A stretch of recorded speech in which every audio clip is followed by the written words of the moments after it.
Bhiwandi road स्थानकाजवळील भुयारी मार्गाचं काम पूर्ण झाले। जीव धोक्यात घालून प्रवाशांना रेल्वे रूळ ओलांडावा लागत होता। अंजूर फाटा इथे पादचारी भुयारी मार्गाचं काम आता पूर्ण करण्यात आलंय। भिवंडी रोड रेल्वे स्थानकातून प्रवाशांचा हा धोकादायक प्रवास सुरू होता। मागच्या वर्षी संबंधित विभागाला पत्रव्यवहार करून अंडरपासची मागणी केली गेलेली।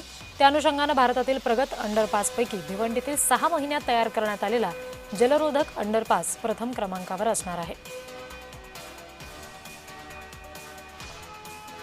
हे जे अंडरपास बनलेलं आहे हे अंडरपास हिंदुस्थानामध्ये नंबर 1 आणि खास करून वॉटरप्रूफ बनवलेलं आहे, जेणेकरून कधीही कुठलाही प्रॉब्लेम होऊ नये आणि कमीत कमी वेळात म्हणजे फक्त 6 महिन्यात हे बनवलेलं आहे। आणि म्हणून सगळ्यात अधिकारी असतील, त्यांचे कॉन्ट्रॅक्टर असतील, त्याचे सगळ्यांचे अभिनंदन करतोय।